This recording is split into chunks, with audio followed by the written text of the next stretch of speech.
दोस्तों मान लो आपने बिजनेस करने के लिए ए बैंक से लोन लिया है और उस पैसे से आपने कोई बिजनेस किया ही नहीं, आपने उस पैसे को कोई और ही उड़ा दिया। लेकिन जब ये पैसा आपको बैंक को लौटाने का वक्त आया तब आपने उस पैसे को चुकाने के लिए बी बैंक से लोन लिया और बी बैंक को पैसे चुकाने के लिए आपने सी बैंक से लोन लिया और सी बैंक से पैसे चुकाने के लिए आपने डी बैंक से लोन लिया। ये साइकिल पिछले 50 सालों से चलती आ रहा है, लेकिन कभी न कभी ये बबल फूटने वाला था और ये बबल आखिर फूट ही गया। इससे कई लोगों को नुकसान हुआ। कई लोगों के पास जरूरत की चीजें खरीदने के लिए पैसे नहीं है, कई लोगों के घरों में इलेक्ट्रिसिटी नहीं है, वहाँ के लोग सिर्फ 1 किलो गेहूं के लिए सड़क पर उतर गए हैं, वहाँ की सरकार के पास चाय पत्ती तक खरीदने के पैसे नहीं है। वो देश अब खत्म होने के कगार पर है और उस देश का नाम है पाकिस्तान। दोस्तों पाकिस्तान आज एक इकोनॉमिक क्राइसिस से गुजर रहा है। वहाँ के लोगों को 2 वक्त का खाना भी नसीब नहीं हो रहा है। दोस्तों वहाँ 1 दर्जन केला 500 रुपए में मिल रहा है, 1 किलो अंगूर 1600 रुपए में मिल रहा है, 1 दर्जन अंडे 250 रुपए में मिल रहा है, 1 किलो प्याज 150 रुपए में मिल रहा है और 20 किलो आटा 2500 रुपए में मिल रहा है। लेकिन अब सवाल ये आता है कि इतनी बुरी सिचुएशन आखिर पाकिस्तान में आई कैसी? आखिर इसमें गलती किसकी है? वहाँ के गवर्नमेंट की, वहाँ के आम लोगों की, या फिर इसके पीछे किसी और का ही हाथ है? आज की वीडियो में हम इसी के बारे में बात करेंगे, जिस वीडियो का टाइटल है रियलिटी ऑफ पाकिस्तान क्राइसिस।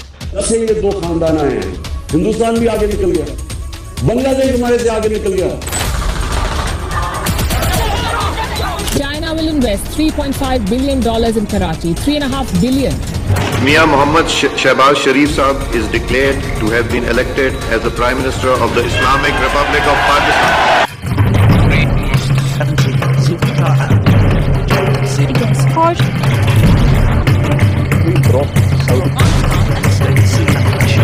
तो इंडिया और पाकिस्तान ये दोनों देश साथ में ही आजाद हुए। जब यह पार्टीशन हुआ तब सभी कंट्रीज को यही लगता था कि पाकिस्तान इंडिया से काफी ज्यादा तरक्की करेगा, लेकिन ऐसा हुआ नहीं। 1980 के दशक में इंडिया और पाकिस्तान के पर कैपिटा इनकम सेम ही थी। लेकिन दोस्तों फिर ऐसा तो क्या हो गया पाकिस्तान के साथ जिसकी वजह से उनकी एक कंडीशन है? दोस्तों इसके पीछे मेजर 4 रीजन है। तो चलिए दोस्तों आज की वीडियो में हम इन्हें एक एक करके समझते हैं। तो सबसे पहले रीजन की तरफ आए, लैक ऑफ स्ट्रॉन्ग लीडरशिप। दोस्तों जब यह पार्टीशन हुआ तब पाकिस्तान के पास मोहम्मद अली जिन्ना को छोड़कर कोई और स्ट्रॉन्ग लीडर नहीं था जो उनके बाद पाकिस्तान को संभाल सके। जैसे कि भारत में कोई एक लीडर नहीं था जो पूरे भारत को संभाल रहा था। भारत में मल्टीपल लीडर थे, जैसे कि पंडित जवाहरलाल नेहरू, सरदार वल्लभ भाई पटेल, डॉक्टर बाबा साहेब अम्बेडकर, ऐसे बहुत सारे लीडर थे जो मिलकर भारत को संभाल रहे थे। लेकिन पाकिस्तान में ऐसा नहीं था। पाकिस्तान में पहले 11 साल में ही 7 पीएम हो गए थे। वहाँ इंडिया में पहले 16 साल तक एकदम स्टेबल गवर्नमेंट रही और पंडित जवाहरलाल नेहरू ही भारत के प्राइम मिनिस्टर बने रहे। मोहम्मद अली जिन्ना के डेट के बाद पाकिस्तान की कंडीशन और खराब होने लगी। जब भारत ने अपना पहला कॉन्स्टिट्यूशन 2.5 साल में लिखकर पूरा किया, वह पाकिस्तान को ये करने में 9 साल का समय लग गया। इसलिए पाकिस्तान फेल्ड होने के पीछे लैक ऑफ लीडरशिप का बहुत बड़ा रोल है। इसके बारे में हम वीडियो में आगे बात करेंगे। और यही हमारा दूसरा पॉइंट भी आता है, मिलिट्री ओवर सोसाइटी। दोस्तों शुरू से ही पाकिस्तानी मिलिट्री का पाकिस्तान के ऊपर डोमिनेंस रहा। जितना पाकिस्तान के प्राइम मिनिस्टर ने पाकिस्तान के ऊपर रूल नहीं किया, उससे ज्यादा पाकिस्तान की मिलिट्री ने पाकिस्तान के ऊपर रूल किया। पाकिस्तान में आज तक किसी भी प्राइम मिनिस्टर ने अपने 5 साल की टर्म पूरी नहीं की। दोस्तों 1947 में इंडिया और पाकिस्तान दोनों को साथ में आजादी मिली। जब यह पार्टीशन हुआ तब दोनों देश में कश्मीर को लेकर तनाव था और पाकिस्तान को यही लगता था कि इंडिया उन पर कभी भी हमला कर सकता है। इसी डर ने पाकिस्तान ने अपने मिलिट्री को और पावरफुल बनाया। स्टार्टिंग में पाकिस्तान का 70% बजट सिर्फ डिफेंस में ही जाता था। उन्होंने एजुकेशन, इंफ्रास्ट्रक्चर, फॉरेन इन्वेस्टमेंट पर ध्यान ही नहीं दिया। उन्होंने सारा पैसा अपने मिलिट्री को स्ट्रॉन्ग बनाने में लगा दिया। इसका नुकसान पाकिस्तान को हुआ भी। पाकिस्तान के मिलिट्री में करप्शन और बढ़ने लगा। दोस्तों सभी कंट्रीज के पास अपनी एक मिलिट्री होती है, लेकिन पाकिस्तान की मिलिट्री के पास अपना खुद का एक देश है जिसे वो अपने हाथों से कंट्रोल कर सकता है। जिसे चाहे उसे देश का प्राइम मिनिस्टर बना दिया, जिसे चाहे उसे प्राइम मिनिस्टर से निकाल दिया। पाकिस्तान की मिलिट्री दुनिया की एकलौती मिलिट्री है जो कपड़े, cement, meat, real estate, insurance ये सब बेचती है। पाकिस्तान आर्मी की नेटवर्क 1 लाख करोड़ से भी ज्यादा की है। पाकिस्तान के बैंक्स को भी पाकिस्तानी आर्मी ही कंट्रोल करती है। दोस्तों कुछ एक्सपर्ट का तो ये भी मानना है कि अगर पाकिस्तान को ग्रो करना है तो पहले पाकिस्तान के इकोनॉमी में पाकिस्तानी आर्मी का रोल खत्म करना होगा, तो ही पाकिस्तान की इकोनॉमी ग्रो कर पाएगी। अब हमारे तीसरे पॉइंट की तरफ आए, डिपेंडेंट ऑन लोन। दोस्तों पाकिस्तान जब से बना है तब से वो लोन और एड पर ही डिपेंडेंट रहा। यूएसए ने पिछले 50 सालों से पाकिस्तान को एड के नाम पर पैसे दे रहा था, लेकिन क्यों? यूएसए पाकिस्तान को आखिर इतना सारा पैसा क्यों दे रहा था? देखो दोस्तों 80s के दशक में यूएसएसआर और अमेरिका 2 ही सुपर पावर थे। जब यूएसएसआर ने अफगानिस्तान के ऊपर हमला किया तब अमेरिका अफगानिस्तान से यूएसएसआर को भगाना चाहता था, लेकिन वो डायरेक्टली यूएसएसआर पर हमला नहीं कर सकता था, क्योंकि अगर अमेरिका डायरेक्टली इस वार में इंटरफेयर करता तो ये जंग अफगानिस्तान और यूएसएसआर की ना होकर यूएसए और सोवियत यूनियन की जंग होती। इसलिए यूएसए ने पाकिस्तान में मुजाहिदीन और तालिबान को ट्रेन करना शुरू किया और एड के नाम पर अमेरिका पाकिस्तान को पैसे भेजता रहा ताकि पाकिस्तानी आर्मी मुजाहिदीन और तालिबान को इस वार के लिए ट्रेन कर सके। जब ये चलता रहा तब पाकिस्तान को यूएसए ने बहुत पैसे दिए। लेकिन जब ये वार खत्म हुई तब से यूएसए ने पाकिस्तान को पैसे देना बंद कर दिया था। लेकिन जब बाद में 9/11 का हमला हुआ तब से यूएसए ने पाकिस्तान को पैसे देना फिर से शुरू किया ताकि वो टेररिज्म को खत्म कर सके। लेकिन बाद में डोनाल्ड ट्रंप ने पाकिस्तान को ये पैसा देने से बंद कर दिया। पाकिस्तान ने दूसरे देशों से लोन भी बहुत लिए हैं। पाकिस्तान ने सबसे ज्यादा लोन चाइना से लिया है और चाइना का डेट ट्रैप तो हम सब जानते ही हैं। चाइना कैसे पूरी दुनिया को कंट्रोल कर रहा है ये आपको जानना है तो आप हमारी पिछली वीडियो भी देख सकते हो। चाइना को ये पता है कि पाकिस्तान उनका लोन वापस नहीं कर सकता, लेकिन चाइना फिर भी उन्हें लोन देता है। चाइना पाकिस्तान को लोन देकर पाकिस्तान की टेरिटरीज लेना चाहता है जिससे वो भारत के और नजदीक आ सके। और यही हमारा अगला पॉइंट भी आता है, टेररिज्म। पाकिस्तान का नाम आए और टेररिज्म का नाम ना आए ऐसा हो ही नहीं सकता। दोस्तों कहीं ना कहीं पाकिस्तान में टेररिज्म पनपने में यूएसए का ही काफी बड़ा रोल था। यूएसए ने ही पाकिस्तान में टेररिज्म को ट्रेनिंग दी थी जो बाद में उन पे ही उल्टी पड़ गई। ओसामा बिन लादेन ये वो शख्स है जिसने यूएसए के अंदर 9/11 का हमला किया, जिसे खुद यूएसए ने ही ट्रेन किया था ताकि वो अफगानिस्तान के ऊपर डोमिनेंस कर सके। पाकिस्तान में हमेशा से ही टेररिज्म रहे, पाकिस्तान की इमेज हमेशा से ही खराब रही, इसलिए कोई भी बड़ी इंडस्ट्री पाकिस्तान में आई ही नहीं, कोई भी बड़ी फॉरेन इन्वेस्टमेंट पाकिस्तान में आई ही नहीं। पाकिस्तान हमेशा से ही दूसरे देशों पर डिपेंडेंट रहा। दोस्तों एज ए इंडियन हम इससे क्या सीख सकते हैं? दोस्तों हमें किसी भी इंसान के ऊपर या किसी भी ऑर्गेनाइजेशन के ऊपर इतनी पावर नहीं देनी चाहिए जिससे वो पूरे देश को कंट्रोल कर सके। पाकिस्तान को अगर ये इकोनॉमिक क्राइसिस से बचना है तो सबसे पहले इन्हें अपने देश के अंदर करप्शन खत्म करना होगा, अपने गवर्नमेंट को स्टेबल रखना होगा, टेररिज्म को अपने देश से खत्म करना होगा, फॉरेन कंपनीज को ये विश्वास दिलाना होगा कि वो हमारे देश में बिजनेस कर सकते हैं, अपने नेबर्स कंट्रीज के साथ रिलेशनशिप अच्छी करनी होगी। पाकिस्तान को अगर ये इकोनॉमिक क्राइसिस से बचना है तो क्या क्या कर सकते हैं, इस पर क्या राय है हमें कमेंट करके जरूर बताएं। और इस वीडियो से आपको थोड़ी बहुत भी इन्फॉर्मेशन प्रोवाइड हुई तो इस चैनल को सब्सक्राइब जरूर करें क्योंकि आपके एक सब्सक्राइब से हमें बहुत बड़ी हेल्प होती है। तब तक के लिए थैंक यू।